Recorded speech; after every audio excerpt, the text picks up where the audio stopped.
يضيق الصدر بالخبر ببعد الخل والسفر وأبكي الصحب مبتئسا وأرجو عودة. السلام عليكم أصحابتي قالقة مانتا وجمعة waxaan idiin wadaa nafaqo yar oo timaha ah iyo scrub jirka ah. aad fahanteen nafaqada maanta waxa oo timaha ku saaraysa oo jajabka ka ilaalinaysa sida waxa weeyaan halka waxaan ku haystaa malab iyo ukun iyo castor oil. intaas oo kaliya ayaan isku darayaa wataa xabad ukun aan haystaa castor oil bas baan ku isku isticmaalay oo lama isticmaalay wax kale iyo malabka kaas markan imika madaxan hagaajinayaa oo waxa weeyaan nafaqad madaxa aan sameysanayo nafaqadan haddaad isbuucii 2 jeer marisid insha Allah timahaaga jajabka way ka bacayaan waana ku baxayaan insha Allah. ilaahay qadarkiisa ilaahay waa timaha ku bixin karaya. hadda ukuntii baan ku daray waxaan ku darsanayaa 2 qaado oo castor oil ah. 2 qaado oo castor oil aan ku darsaday. qaadadii labaadna waa taas.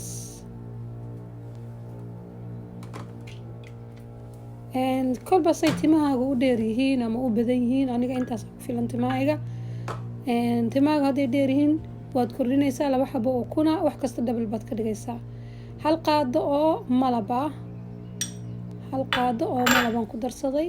hadday dheer yihiin timahaaga double baad wax walba ka dhiganaysaa. aniga timahayga timaha yar timaha ma aragtay yar intaas ku filan.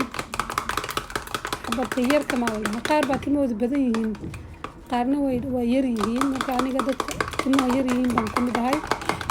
laakiin dadka timahooda xoog u badan yihiin ma aha dheeri dabal ka dhibaato ma laakiin timaha badan baan ka hadlayaa. si fiican isku dhexgeli kunta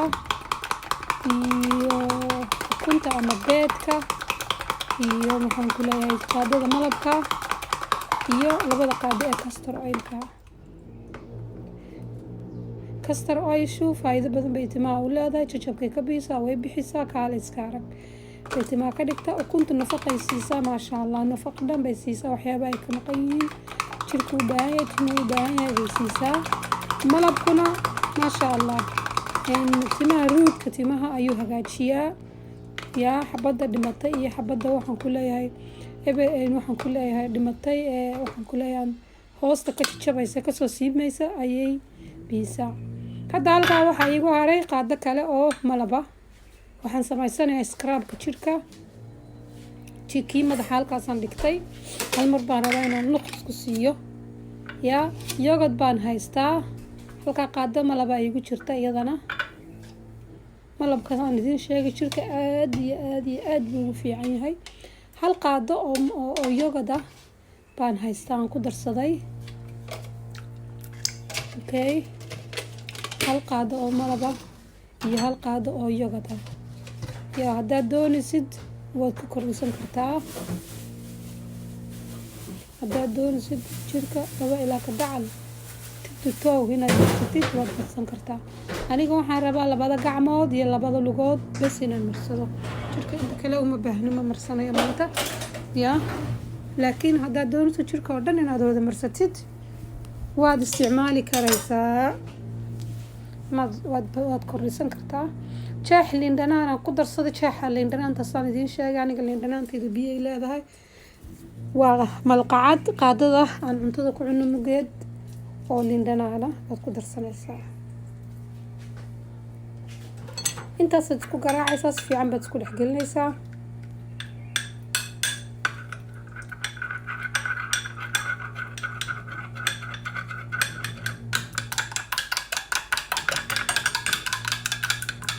liin dhanaantu bakteeriyada jirka oo dhan wixii xasaasiyada wixii waxaan ku leeyahay dabskiina waxaas oo dhan bay liin dhanaantu nadiifisaa.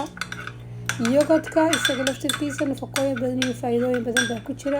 isaga laftirkiisa waxa weeyaan bacteria loo baahan yahay yogodku waa bacteria jirka u baahan yahay ka sheekeeya jirkaaga bacteria u baahan bacteria laga horgeeyo ma maqashay marka bacteria bay dishaa yogodku waxa weeyaan yani waxa ku jira waxyaabo badan oo jirku u baahan yahay fitamiino badan baa ku jira malabka saan idiin sheegay jirka wuxuu siiyaa dabiici natural buu ka dhigaa wuu qaboojiyaa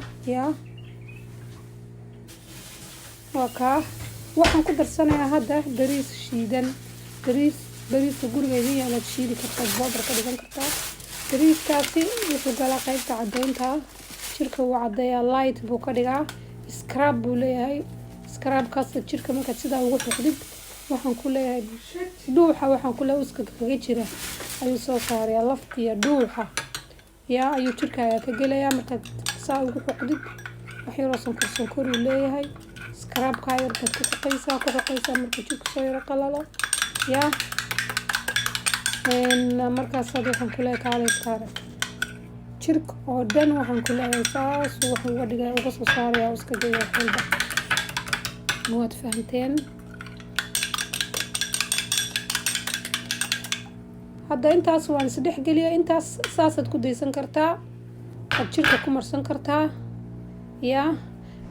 haddaad doontid huruud baad ku darsan kartaa huruudu tumarigu waxay leedahay caafimaad badan cudurro badan bay dawo ka tahay waa taa caadigeedaas baad saa ugu marsan kartaa waad ujeedaa gacantaydaan mariyey saan idiin sheegay mar walba iskaraabkan wuxuu leeyahay wax yaro sonkora waa inaad jirka meelaha madmadow oo jirka oo dhan aad saa ugu xoqdaa waa inaad sidaa ugu iskaraab garaysaa waa ku iskaraab gareeya jirka waayo lugaha iyo gacmuhu way adag yihiin haddaad saa ugu iskaraab garaysid dead skinka jirka waxaan ku leeyahay uskagii iyo wixii ku jiray oo dhan baa soo baxaya dibadda usoo baxaya marka ha iska marinina uune sidaas waa inaad waxaan ku leeyahay gacanta aad ku tiraadaan ood ugu masaajaysaan ood scrub gacanta uga dhigtaan waad ujeedaa